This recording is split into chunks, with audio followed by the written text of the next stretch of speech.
आज हमनी के घर में सप्ताह के अंतिम दिन बा। रउआ हमनी के घरे आके आशीर्वाद दे के सप्ताह पूरा करा के खाना खा के जाई। तू लोग करत बड़ा हो माँ के सेवा बा। वो स्थान पर अगर ना बोले तबो हम अइती, काहे कि माँ के त सेवक हमहू बानी। बड़ी खुशी भइल।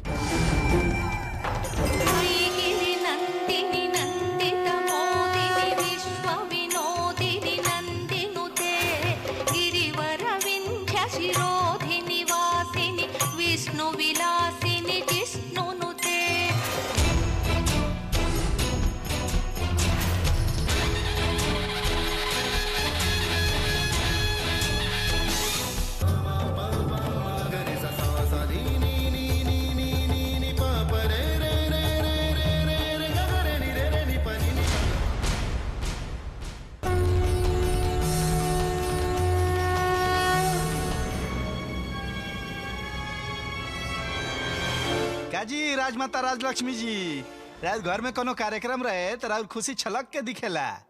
क्या बात बा, आज एकदम शांत बनी? तहरा के बुलैलस पूजा में?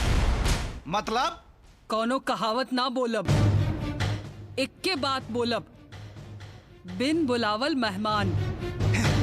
अपन घर के कार्यक्रम समझ के आइल बनी। संबंधी ना है नु हम, केहू ना बोलाई तबो आ सकतनी। आके संभालल हमार कर्तव्य बा।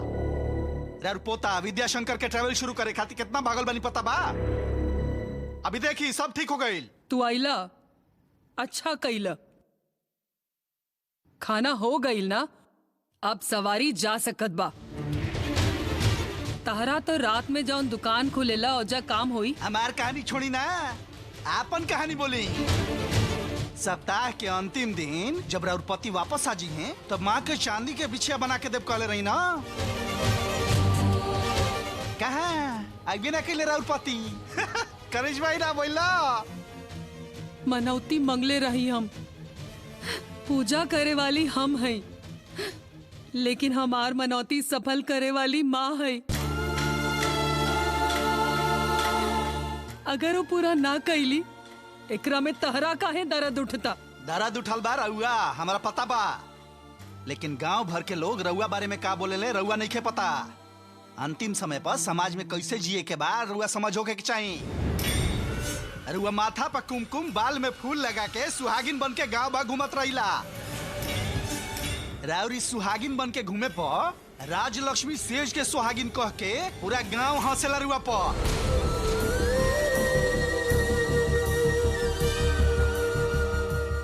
जनतनी का है उनकर कोनो एगो पति ना होखेला ना।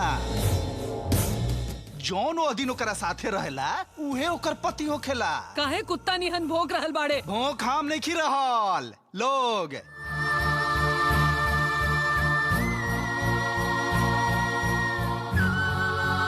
राउर पति के गईला कितना साल भइल बोली?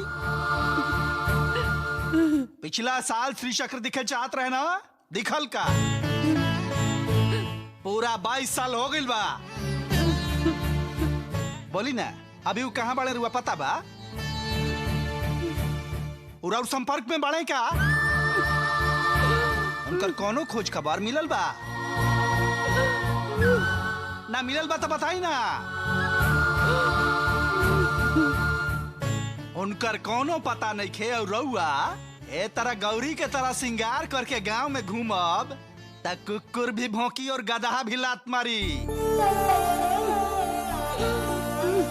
अंतिम बार कहत बानी सुनी, हमार पिता के कहानी। कहाँ गईले, काहे गईले, अभी तक नहीं पता हमार माँ के। हमार पिता के गुम होखला के 3 महीना के भीतर हमार माँ सर मुड़वा के सफेद साड़ी पहन के राम कृष्ण के जाप करके कोना धलेली।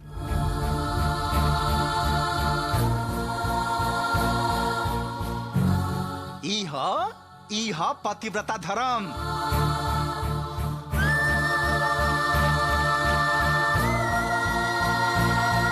पियक्कड़ के कहल बात ना हो। अब इले पियले नहीं की हम। बिना बुलावल मेहमान। अब बुझाइल वेद वाक्य का होकेला।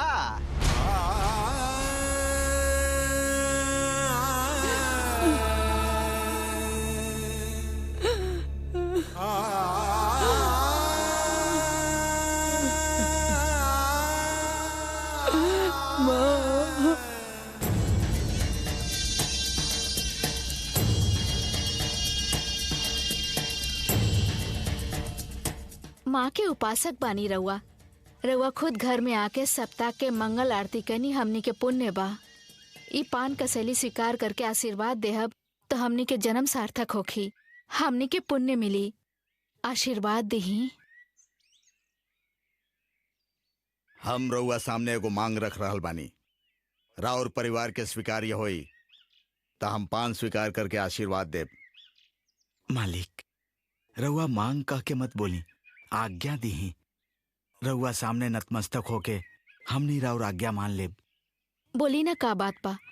हमनी के सुख दुख के बारे में रउआ सब पता बा। हमनी से जवन हो पाई ऊ हमनी जरूर करब, विश्वास करी। बोली।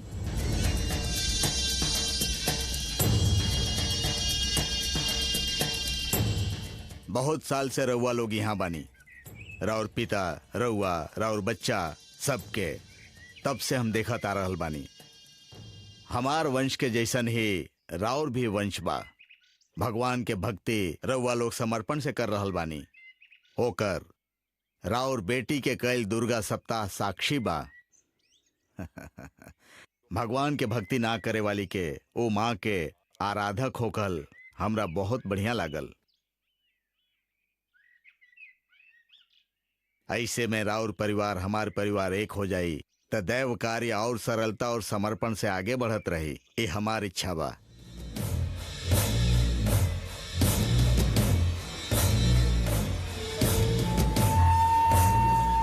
दोनों परिवार के एक होके खातिर हमके राउर जायदाद ना चाहिए। अभी माँ के आराधक बन चुकल राउर बेटी त्रिपुर सुंदरी हमार घर के बहू बन जाए, यह हमार पत्नी वैशाली के इच्छा बा।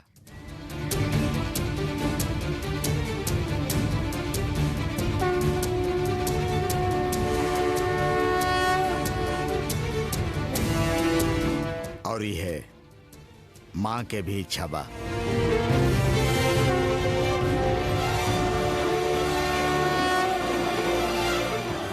आज घरे से निकलत समय हमार पत्नी हमसे कहली कि ये प्रश्न हम माँ के सामने रखनी तो दाहिना अंग से पुष्प प्रसाद गिरल।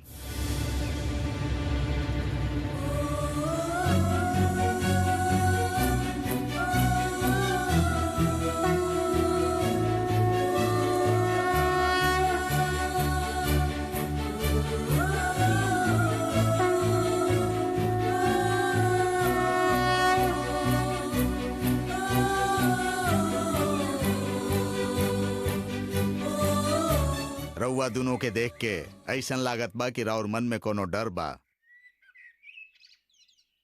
घबराई मत, हम अपन विचार रउआ सामने रख ले बानी। आपस में बातचीत कर ले, अगर पसंद आई त ए पान रउआ हमरा घरे आके दे दे। अभी हम आशीर्वाद दे रहल बानी। माँ,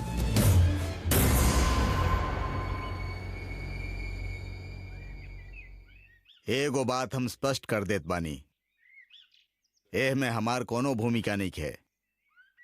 हमार पत्नी हमसे कहली कि हम रउआ लोग से पूछ के आई, उहे प्रस्ताव हम यहाँ रख ले बानी। अगर कुछ बात हमार प्रपंच सिर्फ एगो बहाना बा, बाकी सब माँ के इच्छा बा।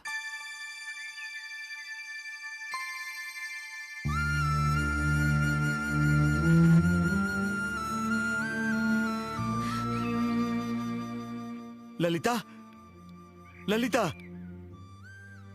ललिता, तो ऐसे काहे आ गइलू? विरूपाक्ष शास्त्री के बात सुन के हमार दिल के धड़कन बढ़ गई। उनकर प्रस्ताव पर एक पल खातिर हम डेरा गए रहनी। उनकर प्रस्ताव सुन के खुश होके के चाहे कि डेराए के चाहे, हमके कुछ समझ में ना आई। चाहे दुख आवे चाहे सुख आवे, हम ही माँ के सामने बोलत आइल बानी। उहे तो हमरो समझ में ना आइल ललिता। हमनी के बेटी विरूपाक्ष शास्त्री के घर के बहू बनी त हमनी खातिर बड़ बात बा। लेकिन लोग के उनका बारे में बात करत देखनी तो हमनी के सुंदरी के का हाल होई सोच के डराए नहीं। हम जितना देखा था उतना आसान नहीं खे। इतना साल से हमहू देख रहल बानी उनके, और और अगर वो बहू बन के इनकर घरे गइल तो ई माँ के पक्का उपासक हवे। ई तंत्र मंत्र करेले, ई सब बात गांव के लोग बोलत रहेले। तो हमार बेटी के का हाल हुई ये सोच के हम डरानी। एक ओरी कुआं तो दूसर ओरी खाई बा। अगर मान गई नहीं तो हमार बेटी के भविष्य के चिंता, और ना मननी तो हमने पर गुस्सा करके हमार परिवार के तबाह करे के उनकर भय। कौनो ओरी जाई तकलीफे बा। तो हमने माए से पूछ लेता नहीं। ये हमने से कहीं ज्यादा अच्छा तरह से शास्त्री जी के जाने ली। ये ठीक है बताई हैं।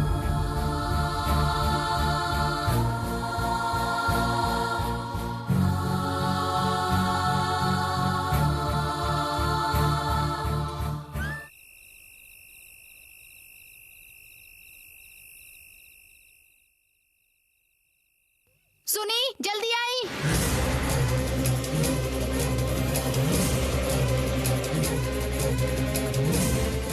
दादी, अरे का हो गई?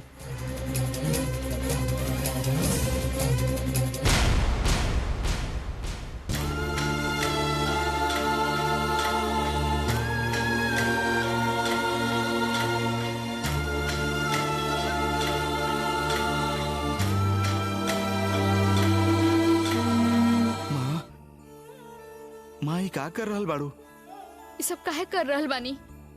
दादी बात करी। दादी कुछ तो बोली माँ जी। माँ इसे काहे करत बाड़ू? दादी माँ ऐसे मत कर।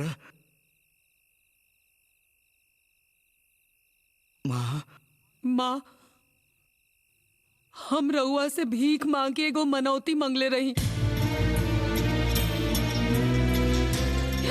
इस सप्ताह खत्म होके के अंदर हमार पति घरे आ जाई हैं तो रउआ के सुहागन के बिछिया बना के देव।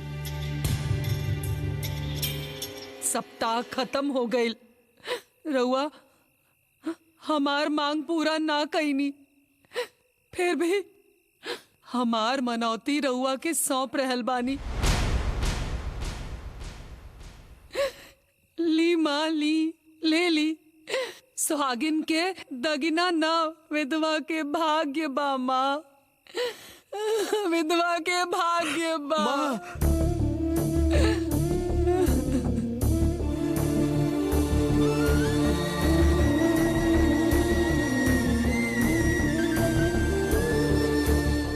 ना ना, अभी वो जिंदा हो ही नहीं कन सकत, हम जानता नहीं। वो जिंदा होते तो रउआ जरूर भेजती ना।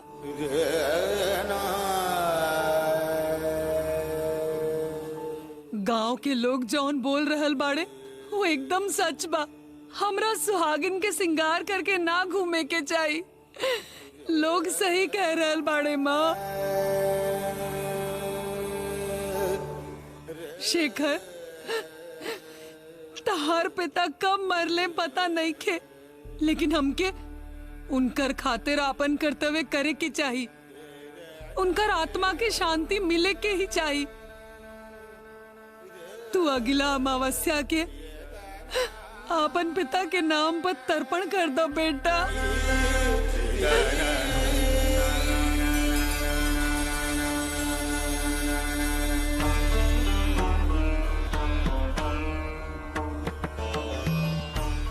पंडित सबके बुला के उनका श्राद्ध कर दो। घर के शुद्धि कर दो शेखर।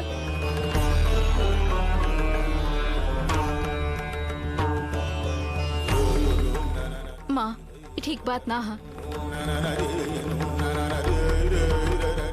घर में शुभ कार्य चल रहा बा, ओमे ऐसा अशुभ कार्य काहे करता नहीं? केहू चाहे कुछ भी बोले, बाकी रउआ ऐसा काहे करता नहीं? वो नैखन मरल माने वाली तू, वो जिंदा बाड़े ही तो तू मान सकत बाड़ू ना। पिछला 22 साल से वो है विश्वास लेके जिंदा बानी हम। इतना साल के हमार तपस्या से माँ प्रसन्न भइले बिना रहती का?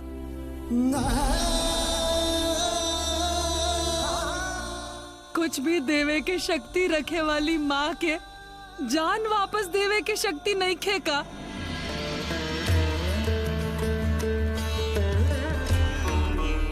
ना तो उनकर शक्ति से बढ़कर के बा। यही से मौन हो गई बाड़ी हूँ। दादी रुआ का सोचत बनी, का कर रहल बनी, हमरा कुछ समझ में नहीं आवत। रुआ कैसे देख नहीं के पा रहल दादी। अभी हमारा पास कार बा, कल चला कैसे बुलाई लोग कभी न कभी रामेश्वरम में मिल जाले। हम कार ले जाके दादा के वापस लेके आवत बनी। दादी दया करके ऐसा मत करी, रुआ पागलपन करके हमनी के पागल मत बनाई दादी। अभी केहू कितना भी ढूंढे तब्बो हाथ ना आवे वाला माया बाड़े हूँ।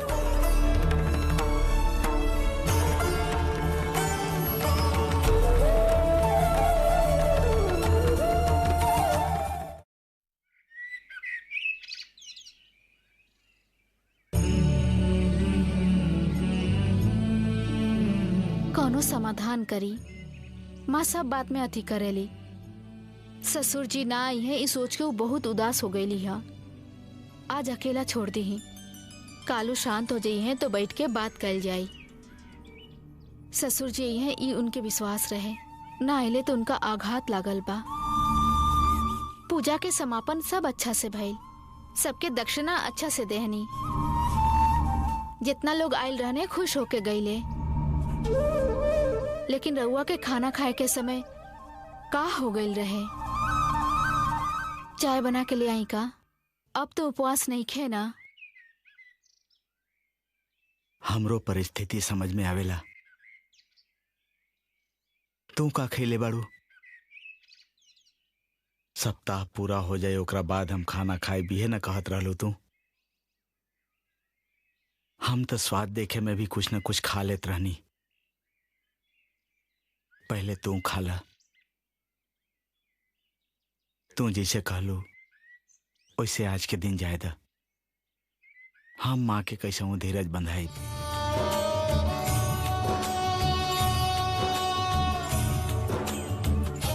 सब अच्छा से हो गई का? काली बहुत चिल्लात रहले ना कि ऐजा ना आई है, लेकिन हम जरूर जाए भी हमरा से जिद कैले। यही से हमरा से पहले ही सवेरे सवेरे उठ के हमरा के घर के अंदर बंद कर देले। यही से हम ना आ पैनी। हाँ सब खत्म हो गई का?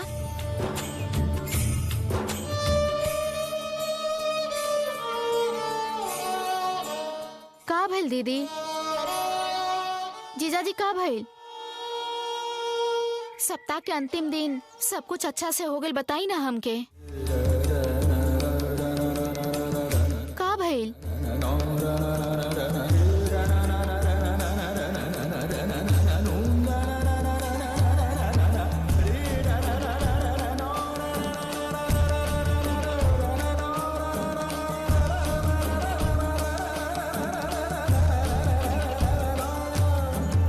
रउआ से ना करे के चाहत रहे। आज के जमाना में पति के मरला के बाद औरत कुमकुम फूल बिछिया डाल के घूमेली, और अगर रउआ ए तरह दुख मनाइब तो इस सब बात ना रउआ के शोभा ना देवेला। ऐसन काहे कहनी रउआ?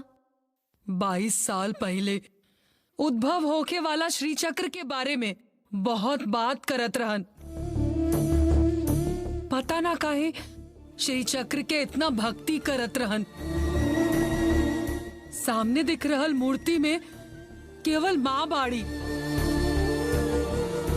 लेकिन श्री चक्र में हजारों करोड़ों देवता बाड़े। हमरा आराधना करे के बा बोलत रहन। दुष्ट शक्ति से ओकरा खतरा बा, उस सब के हमरा खत्म करे के बा। यही से रात दिन का करत रहन। ई जनला के बाद वही धुन में घर छोड़ के चल गईले। अभी तक खबर नहीं खे उनकर, और का बोल के इंतजार करी। वो घर आ जाई है, कब तक विश्वास रखी? अब तक वो अबे न कैले। आज उ ना ले चलते उ ना यही समझे के का मतलब है। रहुआ माँ से सप्ताह से पहले आवे के मन्नत मंगनी, उ ना भइल। बाकी आगे का हो कि उ माँ के इच्छा है। ये ऋतु भी बदल गई बा, बारिश में धूप, धूप में ठंडी। सप्ताह में नहीं ले तका उत्सव में तो आ सकेले ना। उत्सव के समय भी नजदीक आ रहा बा। वो दिन श्री चक्र के उद्भव होखी। ओकरा के समझे खातिर उस संसार के बंधन के तोड़ के दूर गई रहलन। देखब श्री चक्र के उद्भव के दिन वो जरूर आ जाई हैं।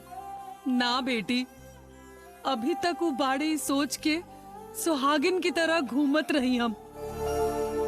लेकिन अब इस समाज के दूसरे मतलब दिखेला। ये बात हमरा अभी समझ में आयल। अब और ऐसे रहब तो लोग पता ना काका बात करी है। हम उन लोग के बात नहीं की सुनल चाहत। माँ वो ई बोल रहे, ई सोच के हमने जी नहीं सकत का। श्री चक्र खातिर पिताजी आई हैं तो उत्सव तक इंतजार कल जाई। उत्सव में श्री चक्र के उद्भव होके रही, तब तक तो कुमकुम सिंदूर लगावत रहा। माँ 22 साल इंतजार कर ले लू तो 2 महीना इंतजार नहीं कर सकत। ना करब, वही है कर विश्वास ही नहीं के। अब तू कुछ भी बोल के हमरा के मत बहलावा, जबरदस्ती करके मनावा मत। माँ से जब भी हम कोनो मनौती या प्रार्थना कैनी वो ओकरा के हमेशा पूरा कैली। लेकिन आज वो पता न काहे मौन बाड़ी। अब वही दुनिया में नहीं खन। हमरा के हमार हाल पर छोड़ दा। हमरा बारे में केहू बात मत करा। तो ठीक बा, तू अड़ल रहा अपन जिद पर। तू ही ना, सब लोग। हम घर के मुखिया बानी तो जवाबदारी तो हमरे बाना। हम ही सबके खातिर सिर कटाई। सबे अपन अपन जिद में रह। उस सुंदरी के भगवान नहीं खनी जिद बा, और उ विद्या के हम ओकर बाप ना ही जिद बा। और ओने उ जग्गी हमरा और हमार परिवार के देख के दांत पिसत रहेला। कब का नुकसान करे यह ताक में रहेला। और तू तोहरा कहनी की पुरान बात भुला के अपन परिवार बसावा तो तोहरा अलगे जिद बा। सब केहू अपन अपन जिद लेके बैठल रहा। हम ही सबके खातिर जान दे दे। घर में ऐसन बाहर सोचिला कि तनी चैन से काम करब तो विरूपाक्ष शास्त्री के कहानी। उनका सुंदरी के अपन बहू बनावे के जिद बा। हम करे के तैयार बानी तो ललिता नहीं की चाहत। अगर उनका से कहब कि नहीं हो सकत तो उनका रौद्र रूप के सामना करे के पड़ी। हम का करी समझ में नहीं आवत। मर जाई का। ये सब का है जीजाजी? ये का सोचे लगनी? का मतलब? विरूपाक्ष शास्त्री हमनी के सुंदरी के अपन घर के बहू बनावे खातिर पूछ ले का? पूजा के बाद प्रस्ताव देके गइल बाड़े। हम का करी पता नहीं के चला। तोरा से पूछा ही नहीं तो तू ही अवतार में बैठल बाड़ू।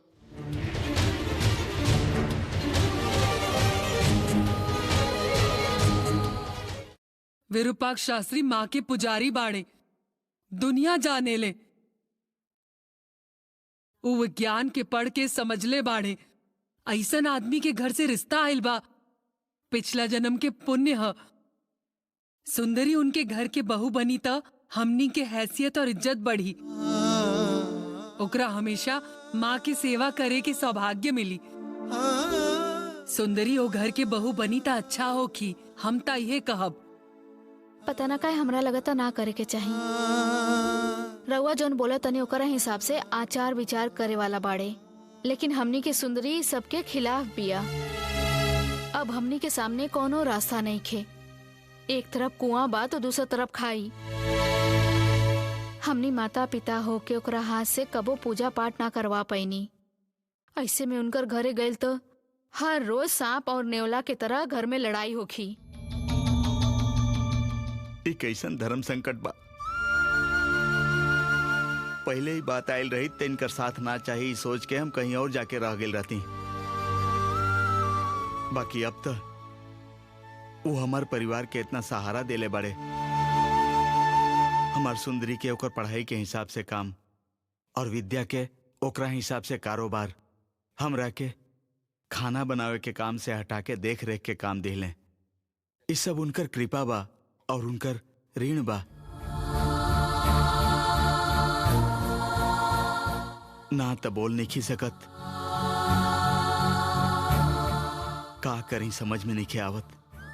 अभी हमनी के कुछ भी बोले के हालात में नहीं खींचा। सचिन वैसे लड़का तो अच्छा बा, आगे चल के मंदिर के धर्माधिकारी भी होखी। अभी तू अपन माता पिता के कोनो बात ना काटेला। वो अगर थोड़ा मजबूत होखित ना, तो अगर सुंदरी के सास ससुर ओकर खिलाफ भी रहते ना, तो दूसर घर बना के रही, ई हमके भरोसा रहित। लेकिन ऐसा होके हमरा नहीं खेलागत। दुर्गा सप्ताह के 7वां दिन ही बड़ा रिश्ता आइल बा। ई उ माँ के इच्छा बा। माँ कभी गलत रास्ता ना दिखाई है। हमरा एमे पूरा विश्वास बा। तू बिना देरी के हाँ कर दा। एमे सबके अच्छा होखी, सुंदरी भी सुख से रही। दुर्गा सप्ताह के अंतिम दिन ही अपन माथा से कुमकुम मिटा के बैठल बाड़ू। बाबूजी ना आइले तो जिंदा बाड़े इहो विश्वास नहीं कर रहल। इहो माता के ही इच्छा बाका। जवन विश्वास 22 साल से रहे, सप्ताह करते 2 दिन में चल गेल का? ना माँ, हम अभी आंख बंद करके कोनो फैसला ना लेब।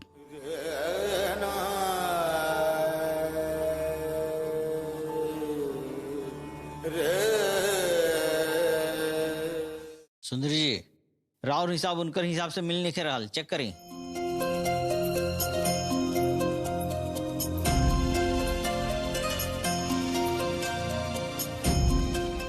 का भइल? अरे रहुआ कब आई नी? पंचम जी देखिए था रहुआ के लेके हमरो पर चिल्लाई है।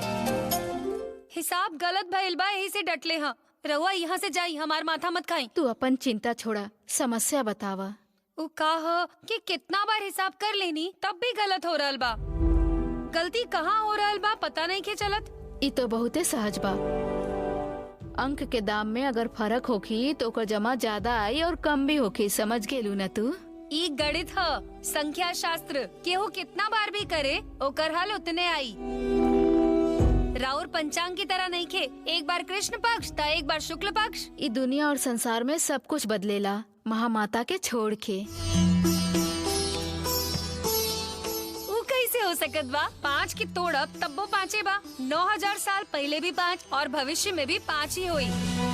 6 हो सकत बा का? ऐसे बात कर रहल बानी जैसे कुछ ना जानीला। जानीला 5 हमेशा 5 बा, लेकिन दाम काल के अनुसार हमेशा बदलेला।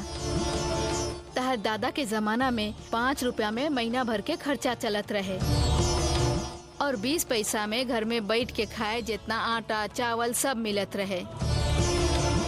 और तहर पिता के जमाना में 5 रुपया में 1 किलो चावल भी ना मिलत रहे।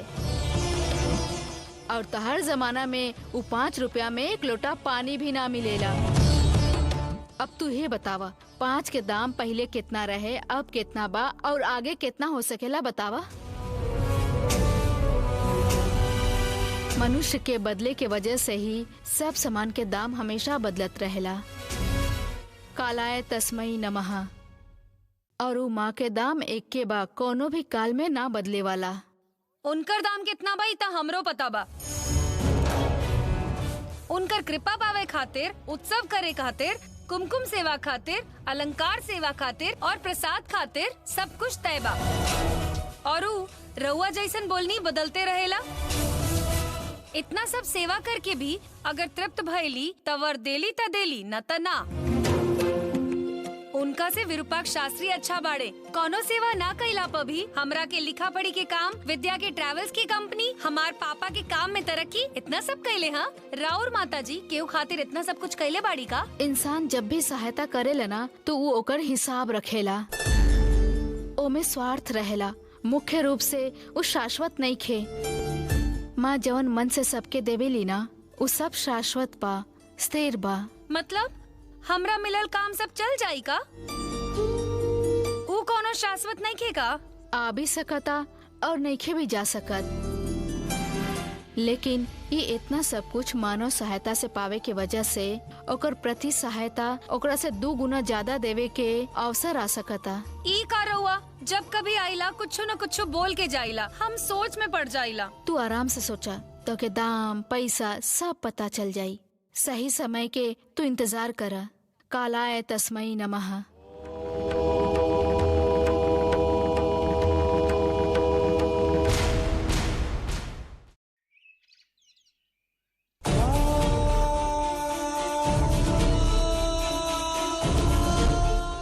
माँ माँ, अब तुम्हारी कौन नया अवतार बा? ललिता, ललिता यहाँ देखा। अरे का भइल जी? आज से आपन खाना हम खुदे बनाइब, सादा खाना। शेखर, हमरा के जलावे के लकड़ी लाके द। बारिश में लकड़ी ना मिलेला। काल से बरामदा में ही खाना बनाइब। ठीक बा, अब इहो सब खेल होखे द। हम वहाँ खाना बनाई, तू यहाँ खाना बनावा। अब ऐसा तमाशा होखे के बा तो होखे द। पता ना और का भोगे के बा हमरा के। हे भगवान। ना माँ जी, ई घर में कबो भी 2 गो चूल्हा ना जली और ना ही बीच में दीवार बनी। रउआ के कितना बार समझाइले बानी हम, का करतनी? ई चूल्हा कोनो सौभाग्य से नहीं खे जलत बा। पति के मर जइला पे औरत के आपन खाना खुदे बनावे के चाही। ई नियम है। अब से हमार खाना हम खुदे बनाइब। तू लोग कुछो बोला, हमार नियम हम ना छोड़ब। देखा माँ, हम मंदिर में चढ़े वाला प्रसाद बनाइला, हम बनाइला, ओकरा से इसादा नहीं खे। छोड़ा ही सब। आगे से हम तीनों समय नहा के तोरा खातिर खाना बना देब। ठीक बा? अभी सब झंझट हटावा। रसोईया रोज नहा के खाना बनावे ले, हम उनके बोल देतनी रउआ के खाना लाके देती है। माँ जी, घर में 2 गो चूल्हा मत जलाई। हमनी के इतना अमीर नहीं खी। रउआ ई घर के बड़ होके ऐसा काम करतनी, ई ठीक है का? तू लोग कुछो बोला, हम आपन चूल्हा ना बुताइब। माँ, अगर तू अब चूल्हा ना बुतैलू तो हम लाके पानी डाल देब। ठीक बा, तो गुस्सा कहे बाड़ा? तहार बात मान लेत बानी, हम चूल्हा बुता देब। खाना ही ना चाही, उपवास रख लेब। उहो ना होखी तो हम रह के का करब? जब तक सांस बा हवा पानी पर जियब। तू पानी डाल के चूल्हा बुता दा। ऐसा नहीं खे माँ, ऐसे तू अपना आप के तकलीफ देबू तो हमनी के तकलीफ ना हुई का? हमरा से शान नहीं खे होत, मुंह में आलू बोल देनी। ठीक बा, छोड़ा। अब से तुझे कुछ भी कहबू केहू सवाल ना करी। तोहरे जिद रही, लकड़ी हम ला के देब, तू ही खाना बनावा। ललिता तोहारे में सब मदद करी है। चला।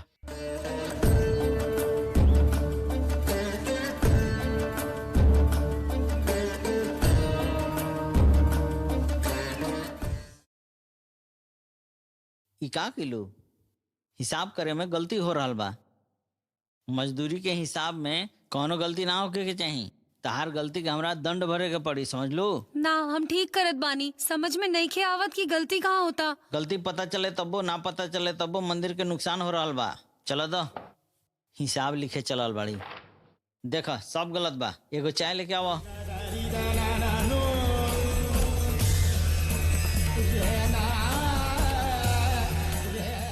मुंह का देखत बाड़ू हमार? जन बोलने हूँ सुनाई ना का? जाके चाय ले आओ। चला जा। नारायण जी एजा मदद ना करी हैं, एजा हम ही करो। गरम चाय ले आओ। इस शास्त्री जी भी पता ना का करे लें। जेकरा के मन ओकरा के यहाँ बैठा देवे लें। हिसाब के का समझ के रख ले बाड़ू? लिखे वाला दिमाग कहाँ रहेला मालूम बा? ई कोनो प्रेम गणित है का? 1 के 6 और 6 के 1 कर देलू तो बस हो गई, कहानी खत्म।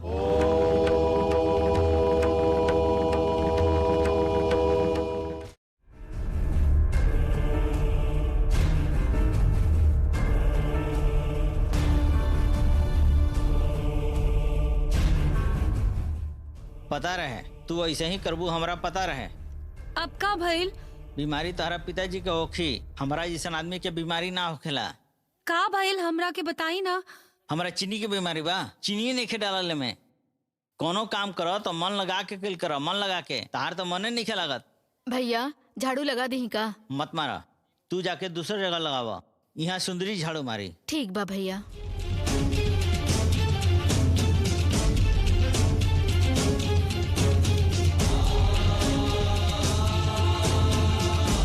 डाल कर लावत बानी।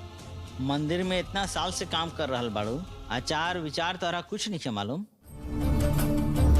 ई झूठ लोटा है, एकरा के लेके पूरा मंदिर में घूमत रहू का? तहरा साथे ऐसे ज्यादा दिन रहनी तो हमारा बीपी शुगर दोनों हो जाई। यही से आज से हम बिना चीनी के चाय पिए के आदत बना ले। तू पहले कचरा साफ करे के काम कर। तू घुमक्कड़ हो गिल बड़ू, तू ज्यादा ऊपर का मत सोच। नौकर के काम करे वाला राजा बन सकेला का? चलो झाड़ू मारो। ऐसे काहे बात कर रहल बानी? वो आयल रही ना झाड़ू मारे यहाँ। हमरा के काहे झाड़ू मारे के कर रहल बानी? हमार तरक्की भइल यही से रहुआ गुस्सा आइल का? हमारा काहे के गुस्सा आई? काहे के आई गुस्सा हमरा? मंदिर हमार बाप के जागीर है का? पहले मंदिर में झाड़ू ना मारत रहू का? दूगो हिसाब लिख के तू बड़ बन गिलू का? बड़ हम नईखी बन गईल। रहुआ जलन हो सकत बा कि झाड़ू मारे वाली राउर बगल में आके बैठ गईल। इतना अहंकार ना होके के चाहिए। तू, तोहार भाई, तोहार पिता ये मंदिर के सेवा के लिए बने और हमेशा करत रही हैं, समझ लू कि ना? ऐसन बा का? सेवा करे वाला के हमेशा गुलाम बना के रखल जाला? हमरा के तरक्की देले बाड़े विरूपाक्ष शास्त्री जी। ऊ जौन कही है हम उहे सब करब। तहरा जैसन के उद्धार करे खातिर हमनी के पास हजारों हिसाब रहेला। तू कभी भी ये मंदिर के सेवक ही रहबू। आज पसंद आइल तो तहरा के यहाँ बैठिले बने, जब ना पसंद आई तो उठा के फेंक दी है। तभी झाड़ू के सहारा रही ना, यही से आदत ना छूटे के चाहिए। बस 5 मिनट, बस 5 मिनट में ये ऑफिस साफ होके के चाहिए। समझ में आ गई?